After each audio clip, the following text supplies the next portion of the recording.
J'ai engagé un diagnostic Cap 2R en partenariat avec ma laiterie qui m'a permis de mettre en évidence sur mon exploitation différents leviers. Donc ces différents leviers-là, j'ai eu l'impression qu'ils pourraient me permettre de gagner de l'argent sur mon exploitation. Donc on les a mis en place, on va les mettre en place et au-delà de ça, on refera un bilan Cap 2R pour voir si au niveau de l'environnement ça a apporté quelque chose de positif. Et moi je me rendrai compte si financièrement ça a été intéressant pour moi.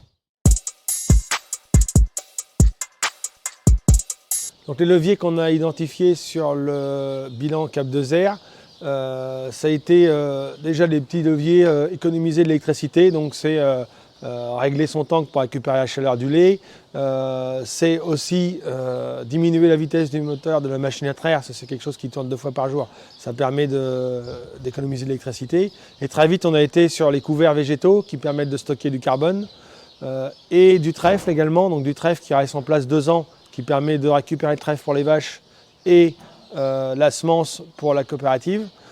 Ensuite, le dernier levier le plus important, ça a été l'installation d'un chemin pour les vaches afin d'optimiser le pâturage. Donc le coût exact, c'est 24 000 € environ. Donc c'est une partie qui est financée à hauteur de 7 500 € par Danone, dans le cadre du partenariat Mimosa.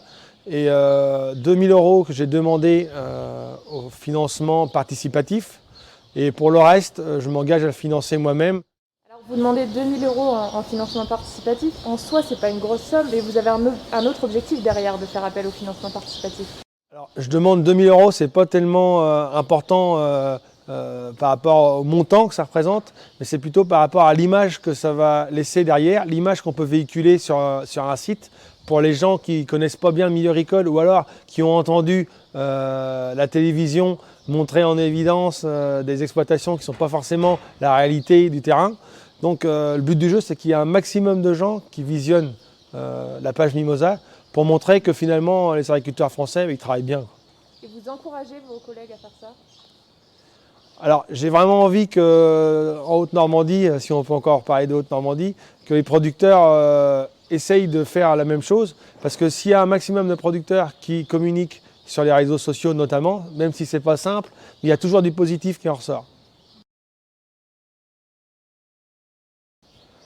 Alors c'est pas si facile que ça de se lancer sur un projet Mimosa. Ce qui est intéressant, c'est d'avoir une vidéo qui nous accroche, quoi. Quand on regarde la vidéo, qu'on a envie de voir la suite.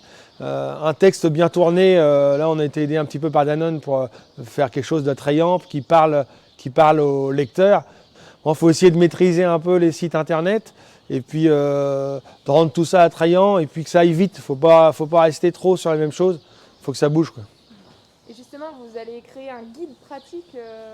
Donc oui, c'est vrai que j'ai envie d'aider mes collègues à pouvoir développer un projet Mimosa, alors notamment en créant un genre de mode d'emploi, un mode d'emploi qui donne un petit peu les points forts et puis comment faire un projet Mimosa facilement. Parce que c'est quand même intéressant financièrement pour un éleveur laitier de le faire. Et puis ce qui est surtout intéressant, c'est de montrer qu'on travaille bien, qu'on sait faire les choses en France d'une manière irréprochable. Et tout ça, on a envie de le montrer. Et donc je vais faire un mode d'emploi que je vais partager par intermédiaire de Danone à mes collègues pour qu'ils puissent se lancer sans avoir trop peur. Parce que c'est vrai que ça fait peur au début, les réseaux sociaux, tout ça, on n'est pas habitué. Donc j'ai vraiment envie de banaliser un peu le projet pour que chacun puisse se lancer à son niveau. Bah écoutez Guillaume, on va suivre vos projets et puis on va suivre votre mode d'emploi de près. On pourra le repartager sur WebAgri. Il n'y a aucun souci. Et puis merci de votre interview.